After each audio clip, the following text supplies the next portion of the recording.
सूरजगढ़ एक छोटी सी रियासत थी। वहाँ पर राजा जयसिंह और महारानी जामवंती दोनों हंसी खुशी प्रजा का पालन करते थे, हर प्रकार से सुखी थे। लेकिन उनके जीवन में सबसे बड़ा कष्ट था कि वो निसंतान थे।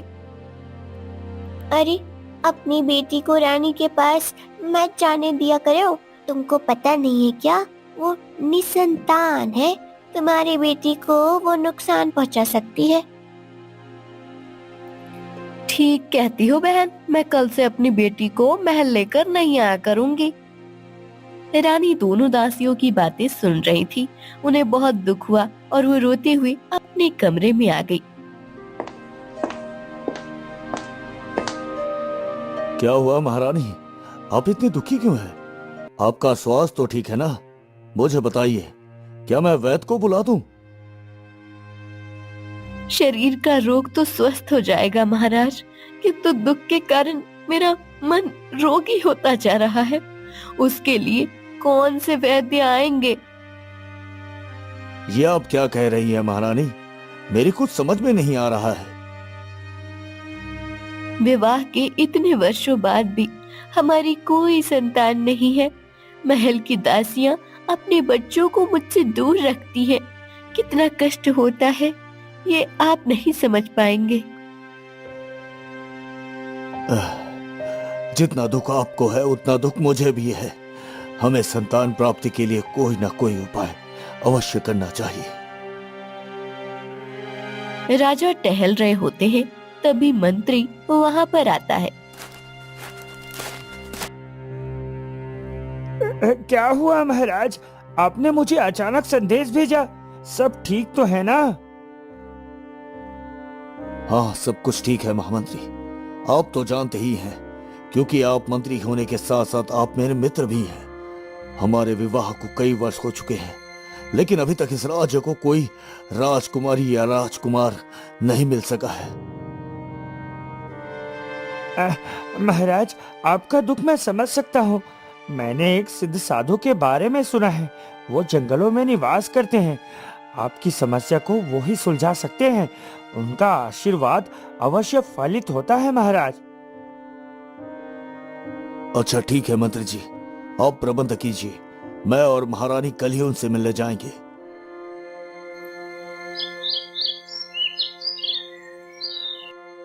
राजा और रानी दोनों साधु से मिलने पहुंच जाते हैं। कुछ दूर पहुंचने पर अच्छा ठीक है, रथ को यहीं पर रोक दो। हम साधु के पास पैदल ही जाएंगे। राजा और रानी दोनों साधु के पास पहुंचते हैं। प्रणाम महाराज, आशीर्वाद दीजिए। आपसे मिलने की बड़ी इच्छा थी, इसलिए बिना किसी संदेश के चला आया। कहिए राजन, आप कैसे हैं? कृपया मुझे अपना परिचय दीजिए, साथ ही साथ यहाँ आने का कारण भी बताइए। साधु महाराज, मेरा नाम जय सिंह है और मैं सूरजगढ़ का राजा हूँ। ये मेरी पत्नी जामवती है। हमारा आपसे मिलने का एक ही उद्देश्य है। हमारी कोई संतान नहीं है साधु बाबा। कृपा कीजिए महाराज, हम वर्षों से अपने राज्य के लिए राजकुमार या राजकुमारी की प्रतीक्षा कर रहे हैं। ठीक है महाराज, मैं अभी आपकी कुंडली देखकर बताता हूँ कि आपको संतान की प्राप्ति कब होगी। साधु राजा और रानी की कुंडली देखकर ध्यान लगाते हैं। महाराज, मैं जो आपको बताने वाला हूँ, इसके लिए आपको अपना हृदय कठोर करना होगा। आपके और महारानी के भाग्य में कोई संतान नहीं है महाराज, कोई संतान नहीं है। ठीक से देखिए महाराज, शायद इसका कोई उपाय निकला है। क्या कोई ऐसी पूजा पाठ या विधि नहीं है जिससे हमारा ये दोष दूर हो सके? इसका तो एक ही उपाय है। अगर आप दूसरा विवाह कर ले तो शायद आपके ऊपर ईश्वर की कृपा हो और आपको संतान की प्राप्ति हो जाए। ये आप क्या कह रहे हैं साधु महाराज? ऐसा कैसे हो सकता है? मैं महाराज की पत्नी हूँ। ऐसा संभव नहीं है साधु महाराज। आपने हमारी बहुत सहायता की, उसके लिए धन्यवाद। अब हम चलते हैं, आशीर्वाद दीजिए। राजा और रानी महल वापस आ जाते हैं। यदि राजा ने दूसरा विवाह कर लिया तो मेरे भविष्य का क्या होगा? राजा नहीं मुझे प्रेम करेंगे और न ही उनके आने वाली पत्नी या संतान मेरा सम्मान करेगी। मैं तो दासी बन जाऊंगी। ऐसा नहीं हो सकता। मुझे कोई उपाय करना होगा। तभी महारानी की प्रिय दासी वहां पर आती है। महारानी, मैं जानती हूँ कि आप इतनी परेशान क्यों हो। आपको डर लग रहा है कि कहीं आप अपना महारानी पद खो ना दे। मेरे पास आपके लिए एक उपाय है। जल्दी बताओ। हम सब कुछ करने को तैयार हैं। मुझे हर हाल में संतान चाहिए। महारानी, जंगल में काली गुफा के भीतर एक तांत्रिक रहता है। वो अवश्य ही आपकी सहायता करेगा। आपको उससे मिलना चाहिए। क्या तांत्रिक? लेकिन सोचिए मत महारानी, इसके अलावा आपके पास कोई और दूसरा रास्ता नहीं है। ठीक है, अगर तुम कहती हो तो हमें आज उस तांत्रिक से मिलना चाहिए। दासी महारानी को तांत्रिक के पास लेकर जाती है।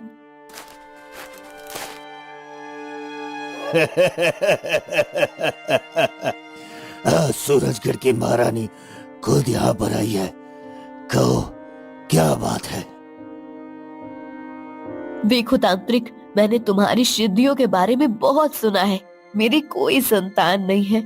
अब इसका उपाय तुम्हें ही करना है। अच्छा, तो ये बात है। ठीक है, मैं अपनी सिद्धियों से तुम्हारी सहायता अवश्य करूंगा, लेकिन बदले में तुम्हें मेरी बातें माननी होगी। हाँ, तुम जो कहोगे मैं वो करने को तैयार हूँ। तुम्हें जितना धन चाहिए मैं तुम्हें लाकर दूंगी। तांत्रिक अपनी शक्तियों का प्रयोग करता है और एक जादुई कटोरा में जल भरकर रानी को दे देता है। ये लो महारानी, इस जल को पी लेना। देखना, तुम्हें संतान प्राप्ति अवश्य होगी। हाँ। रानी सुनैना तांत्रिक से वो जल लेकर पी लेती है और अपनी दासी के साथ महल वापस आ जाती है। कुछ समय बाद, महाराज, महाराज, पिता बनने वाले हैं। हमारे राज्य को जल्द ही राजकुमार मिलने वाला है। हाँ? ये आप क्या कह रही हैं महारानी?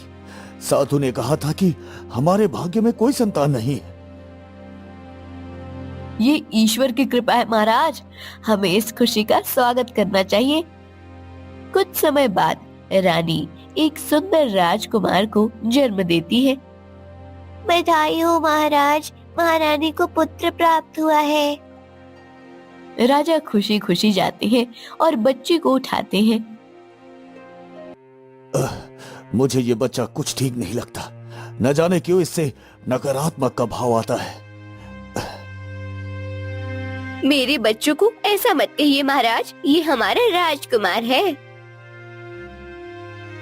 नहीं नहीं, कुछ समस्या तो जरूर है।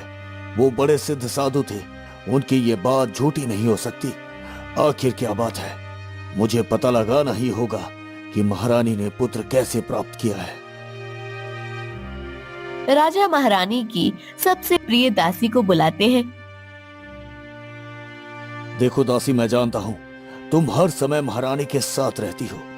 साधु ने साफ साफ कहा था कि मुझे और महारानी को पुत्र नहीं हो सकता। फिर इतना बड़ा चमत्कार कैसे हो गया? मैं कुछ नहीं जानती महाराज। क्या? अगर तुमने मुझे सच नहीं बताया तो निश्चित ही तुम्हें मृत्यु दंड मिलेगा। नहीं नहीं महाराज, मैं आपको बताती हूँ। महाराज, दरअसल महारानी तांत्रिक के पास गई थी और उसे तांत्रिक के प्रभाव के कारण राजकुमार का जन्म हुआ है। हाँ? क्या हमारे पुत्र पर तांत्रिक का प्रभाव है? नहीं नहीं, ऐसा राजकुमार इस राज्य के लिए कभी ठीक नहीं हो सकता। वो तो हमारा पूरा राज्य बर्बाद कर देगा। मुझे जल्दी कुछ करना होगा। नहीं नहीं। राजा रानी के पास जाते हैं, राजकुमार को अपनी गोद में उठा लेते हैं। आप मेरे पुत्र को कहाँ लेकर जा रहे हैं महाराज? महारानी, आपने जो किया है वो मुझे पता चल चुका है। ये बच्चा ईश्वर का आशीर्वाद नहीं बल्कि तांत्रिक के प्रभाव के कारण पैदा हुआ है। यदि ये मेरे राज्य में रहा तो इसका विनाश निश्चित है, निश्चित है। नहीं नहीं नहीं महाराज, ऐसा कुछ नहीं है। मेरे पुत्र को छोड़ दीजिए, इसे मुझे दे दीजिए। नहीं, मुझे इसे खत्म करना ही होगा, करना ही होगा। महाराज महाराज, मेरे बच्चों को छोड़ दीजिए। महाराज, मुझे इसे दे दीजिए। राजा बच्चे को लेकर वहां से चले जाते हैं। एक नदी के किनारे पर वो बच्चे को रखते हैं और अपनी तलवार निकालते हैं। क्षमा करना मेरे पुत्र, तुमसे पहले ये प्रजा मेरे लिए पुत्र पुत्री की समान है। मैं तुम्हारे लिए इनका विनाश नहीं देख सकता, नहीं देख सकता। इतना कहकर राजा तलवार निकालते हैं, लेकिन वो बच्चे की हत्या नहीं कर पाते हैं। वो अपने हाथ को रोक लेते हैं और रोने लगते हैं। नहीं, मैं ऐसा नहीं कर सकता। मेरे अंदर का पिता मुझे ऐसा करने नहीं दे रहा। मैं तुम्हें नहीं मार सकता पुत्र, मैं तुम्हें नहीं मार सकता। राजा बच्चे को नदी में बहा देते हैं। यदि मैं बिना प्रमाण के वापस गया तो महारानी के मन में यह विश्वास होगा कि उनका पुत्र जीवित है। मुझे महारानी को विश्वास दिलाना होगा कि अब हमारा पुत्र इस संसार में नहीं रहा, नहीं रहा। राजा देखते हैं कि पेड़ पर एक चील बैठा है। वे तुरंत अपनी तलवार निकालते हैं और चील को मार देते हैं। मैंने आपका क्या बिगाड़ा था महाराज, जो आपने इस प्रकार मेरी हत्या कर दी? ये आपने ठीक नहीं किया महाराज, ये आपने ठीक नहीं किया।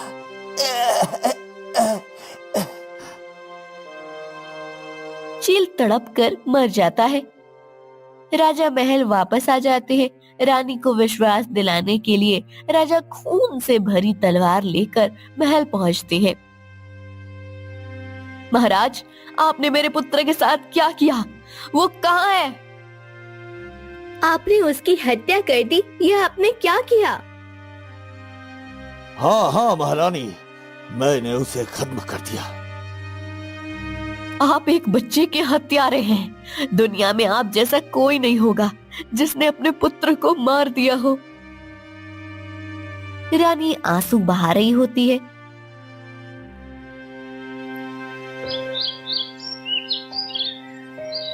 कुछ वर्षों बाद महाराज, महाराज, अब आप ही हमें तांत्रिक के प्रकोप से बचा सकते हैं। उसके पास बहुत सारी जादुई शक्तियां हैं। वो धीरे धीरे जंगल को खत्म करता जा रहा है। और तो और उसने हमारे बच्चों को भी कैद कर लिया है महाराज।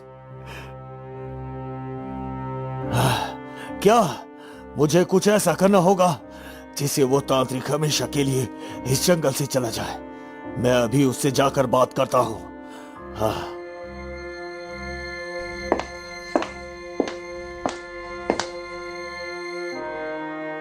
नहीं नहीं महाराज, आप अकेले मत जाइए, हम सभी आपके साथ चलते हैं महाराज।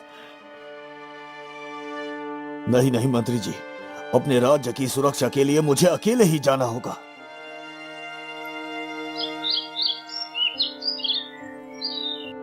राजा जंगल की ओर निकल पड़ते हैं। अरे उठ जा बेटा, बेटा अर्जुन उठ जा, तेरे पिता आते ही होंगे। सोने दो माँ, अभी तो सुबह भी नहीं हुई है। अरे आंखें खोल, तब तो सूरज दिखाई देगा। तब तक अर्जुन के पिता वहां आ जाते हैं। अच्छा, उठिए राजकुमार और चलिए मेरे साथ खेतों में। काम करना है, कम से कम खेती करना तो सीख लो ताकि स्वयं के लिए भोजन का प्रबंध कर सको। हाँ? अरे मेरे पिताजी, आप परेशान क्यों होते हैं?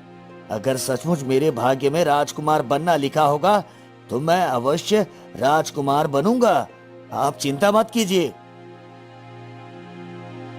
अच्छा, तुम सब कुछ भाग्य पर छोड़ देते हो, लेकिन आज मैं तुम्हें अपने साथ ले जाकर रहूंगा। चलो मेरे साथ। हाँ। घर में लकड़ी नहीं है, अब मैं भोजन कैसे बनाऊं? अरे अर्जुन, जल्दी चलो मेरे साथ। अब तो तुम्हारी माँ ने भी हमें काम बता दिया है। हाँ। पिता राजकुमार को अपने साथ जंगल लेकर जाते हैं और लकड़ियां काटने के काम पर लगा देते हैं। यहाँ तो सूखी लकड़ियाँ दिख ही नहीं रही है। जरा आगे बढ़ता हूँ, शायद अच्छी लकड़ी मिल ही जाए।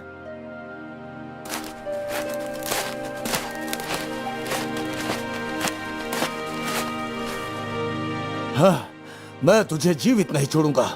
तूने सदैव मेरा और मेरी प्रजा का बुरा चाहा है। आज मैं इस बुराई का अंत करके रहूंगा। हाँ।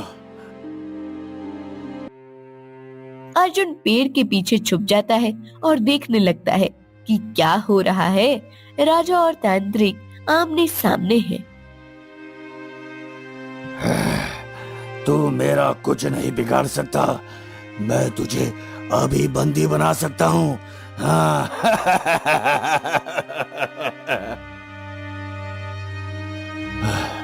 तू मेरे नगर के सभी बच्चों को छोड़ दे। बदले में तुझे जितना धन चाहिए मैं तुझे देने को तैयार हूँ।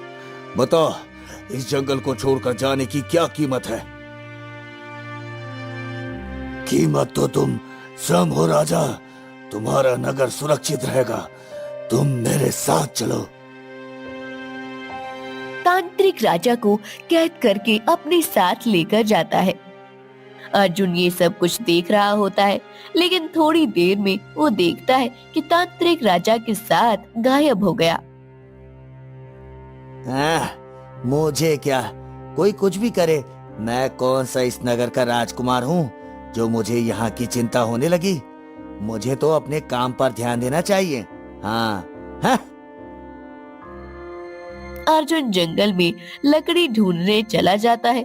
लकड़ी ढूंढते ढूंढते वो एक काली गुफा के पास चला जाता है। ये क्या, इतना ज्यादा पहचान का स्थान? मुझे ऐसा महसूस क्यों होता है जैसे मेरा इस स्थान के साथ कोई संबंध है। ये गुफा मुझे जानी पहचानी क्यों लगती है? अर्जुन को ढूंढते हुए उसके पिता वहाँ पर आ जाते हैं। अरे, तुम्हें जंगल में लकड़ी काटने भेजा था, तुम फिर काम चोरी करने लगे। मैं तुम्हें कब से ढूंढ रहा हूँ। चलो अब घर चलते हैं। पिताजी, क्या मैं इस गुफा में पहले आया हूँ? मुझे ये स्थान जाना पहचाना लगता है। ऐसे लगता है जैसे कोई मुझे बुला रहा है। अरे चलो यहाँ से चुपचाप। क्या तुम्हारे रहने का स्थान नहीं है पुत्र? इस जादुई जगह से हमारा कोई संबंध नहीं है। हाँ। जादुई जगह? यहाँ का रहस्य क्या है पिताजी? अरे वो सब मुझे नहीं पता। तुम घर चलो। अर्जुन और उसके पिता जंगल से लकड़ी लेकर वापस आ रहे होते हैं। अरे भाई बिरजू, तुम कहाँ हो? नगर में इतनी भयानक दुर्घटना हो गई और तुम्हारा कुछ पता ही नहीं है। हाँ? हाँ? क्या हो गया भाई? नगर में क्या हुआ है? अरे सुना है राजा को उस तांत्रिक ने कैद कर लिया है। अब तो राजा का बचकर वापस आना असंभव है। बेचारे की कोई संतान भी नहीं थी। अब इस राज्य का क्या होगा? हाँ?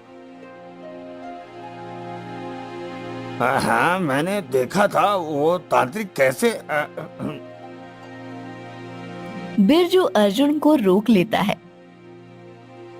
अरे भाई, वो राजा लोग हैं। उन्होंने कोई ना कोई व्यवस्था तो अवश्य रखी होगी।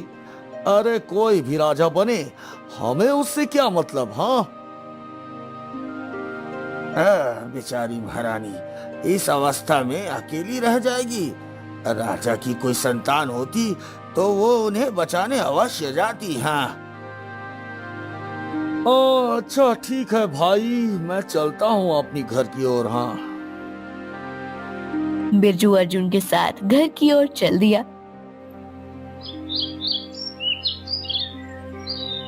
उधर महारानी रो रही होती है। अगर आज हमारा पुत्र जीवित होता तो वो हमें इस समस्या में कभी न छोड़ता, लेकिन महाराज ने मेरी एक बात नहीं मानी और अब उन पर इतनी बड़ी विपत्ति आ गई है। चिंता मत करो महारानी, सब ठीक हो जाएगा। आप हौसला रखो, महाराज लौट आएंगे। अब कौन उस जादुई गुफा से महाराज की जान बचाएगा? तुम ही बताओ, हमें महाराज के लौटने की उम्मीद छोड़ देनी चाहिए। महारानी, कोई ना कोई ऐसा वीर अवश्य होगा जो सहायता के लिए आगे आएगा। तुम ठीक कहती हो, अब हम केवल प्रार्थना कर सकते हैं। रानी महामंत्री को बुलाती है और महामंत्री से कहती है, महामंत्री, आप तो जानते ही हैं कि महाराज को जादुई गुफा में कैद कर लिया गया है। अब कोई साहसी व्यक्ति ही महाराज की जान बचा सकता है।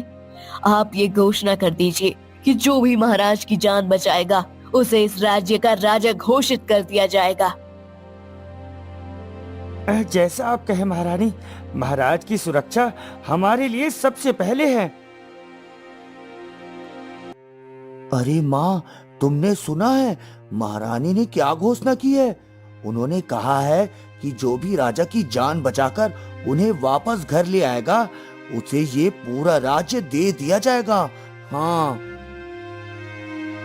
हाँ, मैंने सुना, लेकिन तुम ये बात क्यों कर रहे हो? कहीं तुम ये जोखिम कार्य करने की योजना तो नहीं बना रहे हो?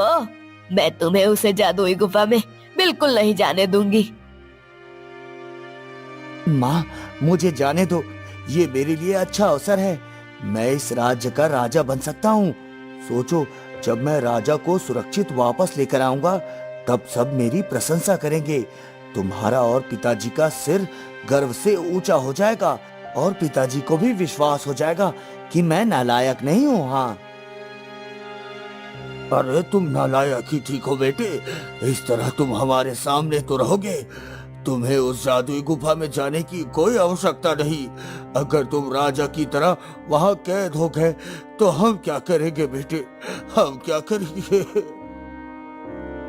अब मैंने निर्णय ले लिया है पिताजी, अब मैं इस निर्णय से पीछे नहीं हट सकता। गुफा में जाकर राजा को बचाने का निर्णय लेकर अर्जुन वहां से चला जाता है।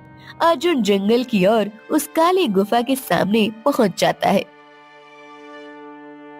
चाहे कुछ भी हो जाए, मैं राजा को सुरक्षित वापस लेकर ही आऊंगा और राजा बनने का सपना अवश्य पूरा करूंगा। हाँ, अर्जुन काली गुफा में प्रवेश करने का प्रयास करता है, लेकिन वो असफल हो जाता है। तभी वहाँ पर खरगोश आता है। अरे तुम्हारे सारे प्रयत्न व्यर्थ हो रहे हैं। इस काली गुफा में जाने के लिए तुम्हें मार्गदर्शन की आवश्यकता है। हाँ, प्यारे खरगोश, अब तुम ही मुझे बताओ, मैं राजा को कैसे सुरक्षित करूं? इस जंगल में एक सिद्ध साधु महात्मा रहते हैं जो तुम्हारी सहायता अवश्य करेंगे। तुम्हें उनके पास जाना चाहिए। हाँ ठीक है, मैं उस साधु के पास जाता हूँ। अर्जुन साधु के पास जाता है। प्रणाम साधु महात्मा, मेरा नाम अर्जुन है। मैं राजा जय सिंह को सुरक्षित करने के उद्देश्य से इस जंगल में आया हूँ, लेकिन उस गुफा में अंदर जाने का रास्ता ही नहीं मिल पा रहा। हाँ पुत्र, मैं समझ सकता हूँ। एक बेटे की मन की व्यथा जो अपने पिता को बचाने के लिए कुछ भी करने को तैयार है। अरे नहीं नहीं साधु महात्मा, मैं राजा का बेटा नहीं हूँ। तुम राजा के ही पुत्र हो, ऐसी मेरी सिद्धियां कहती है। वर्षों पहले जब राजा और रानी दोनों मेरे पास आए थे, तब मैंने उनसे कहा था कि उनके भाग्य में पुत्र नहीं है, लेकिन रानी ने पुत्र की प्राप्ति के लिए तांत्रिक से भेंट की और तुम्हारा जन्म उसके प्रभाव के कारण हुआ है। क्या सचमुच मैं महाराज का पुत्र? तो फिर उन्होंने मेरा त्याग क्यों कर दिया था? दरअसल राजा तंत्र के प्रभाव को जानते थे।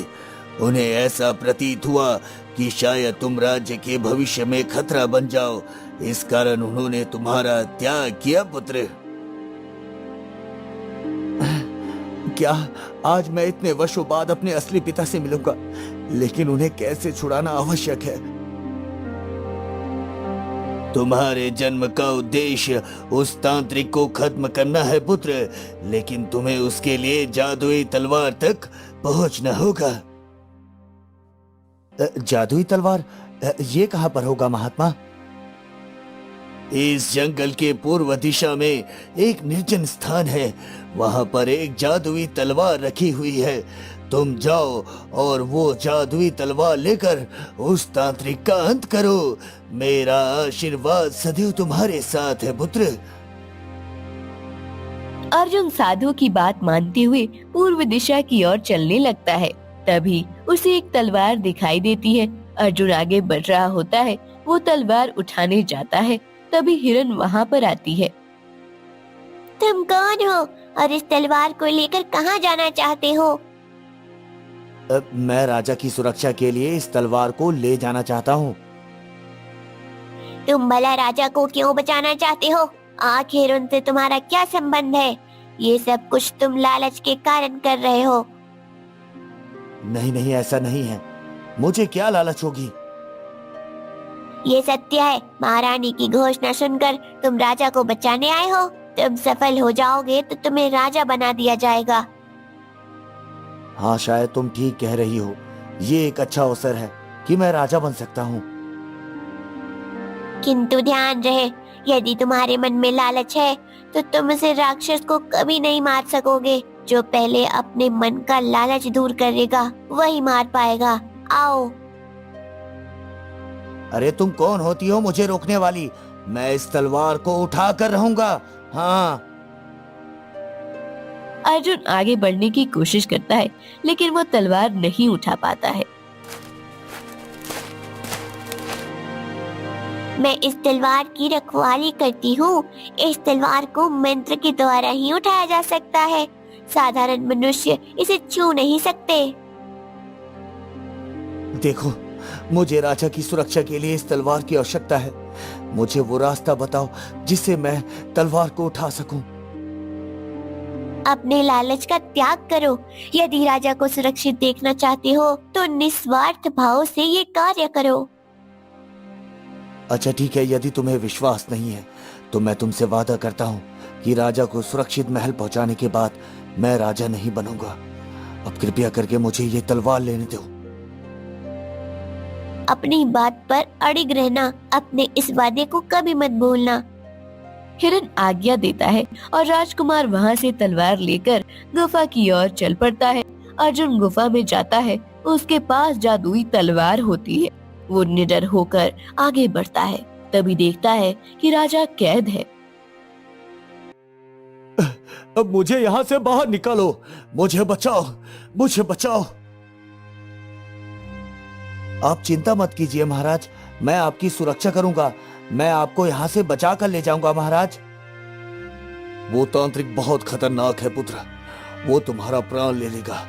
तुम यहाँ से चले जाओ, तुम्हारे माता पिता तुम्हारी प्रतीक्षा कर रहे होंगे। चले जाओ यहाँ से। अरे आप तो हमारे राज्य के पिता हैं, आपकी सुरक्षा करना मेरा धर्म है। मैं आपको यहाँ से लिए बिना नहीं जाऊंगा। तभी वहाँ पर तांत्रिक आ जाता है। तुम कौन हो मूर्ख, और तुम्हारी हिम्मत कैसे हुई गुफा के अंदर आने की? चले जाओ, नहीं तो तुम्हारी मृत्यु तय है। हाँ। तांत्रिक अर्जुन पर जादू करने का प्रयास करता है, लेकिन वो सफल नहीं हो पाता। ये क्या, मेरी शक्तियां तुम पर काम क्यों नहीं कर रही? आज तक कोई मेरे तंत्र से बच नहीं सका, लेकिन तुम कैसे बच पा रहे हो? हैं? क्योंकि मैं वही बालक हूं जिसे महारानी सुनैना ने तुम्हारी तंत्र विद्या के प्रभाव से प्राप्त किया था। मैं वही बालक हूं। क्या तुम राजा जय सिंह और महारानी सुनैना के पुत्र हो? अब तो और भी अच्छा है, मेरे साथ आ जाओ, मैं तुम्हें तंत्र विद्या सिखाऊंगा। हम दोनों मिलकर पूरी दुनिया पर राज करेंगे। हाँ। मेरे पास तांत्रिक शक्ति अवश्य है, लेकिन मैं इसका प्रयोग गलत कार्यों के लिए कभी नहीं करूंगा। मैं तुम्हारी ये बात नहीं मान सकता। तो भी ठीक है, मैं अभी राजा के प्राण हर लेता हूँ। इस नगर में तबाही हो जाएगी, सब कुछ बर्बाद हो जाएगा। हाँ। नहीं नहीं, ऐसा मत करो, मैं तुम्हारी हर बात मानने के लिए तैयार हूँ। तुम बस राजा को यहाँ से जाने दो, मैं तुम्हारे साथ मिलकर तंत्र विद्या का प्रयोग अवश्य करूंगा। उसे जाने दो। आखिर तुमने दिखा दिया कि तुम तांत्रिक का फल हो। मैं इस शर्त पर यहाँ से प्राण बचाकर नहीं भाग सकता कि तुम मेरे राज्य को नष्ट कर दोगे। महाराज, मेरी आखिरी प्रार्थना है, स्वीकार कीजिए, मैं आपका पुत्र हूं। आप यहाँ से बाहर जाइए, मैं सब कुछ ठीक कर दूंगा। आप यहाँ से जाइए। अर्जुन की प्रार्थना सुनकर राजा वहाँ से चले गए। तभी अर्जुन ने अपनी तलवार निकाली और राक्षस पर वार किया। ये तुमने क्या किया? तुमने मेरे प्राण ले लिए, लेकिन याद रखना, मैं इस राज्य को अधिक समय तक सुरक्षित नहीं रहने दूंगा। इतने में ही तांत्रिक वहीं पे मर जाता है। अर्जुन काली गुफा से बाहर आता है। वो देखता है कि राजा और नगर के सभी लोग उसकी प्रतीक्षा कर रहे होते हैं। तुम सचमुच बहादुर हो मेरे पुत्र। वर्षों पहले मैंने तुम्हारा त्याग कर दिया था कि कहीं तुम मेरे राज्य के लिए खतरा ना बन जाओ, लेकिन आज तुमने एक राजकुमार का कर्तव्य निभाया है। तुम हमारे भावी राजा हो। हाँ, तुम हमारे भावी राजा हो। सचमुच पुत्र, तुमने हमारा नाम ऊंचा कर दिया है। मुझे गर्व है कि मैंने तुम्हारा पालन किया है। मुझे गर्व है। राजकुमार बिरजू और सुनैना से विदा लेता है। राजा राजकुमार को महल लेकर जाते हैं। रानी राजकुमार को देखकर बहुत खुश होती है। राजकुमार को सूरजगढ़ का राजा बना दिया जाता है।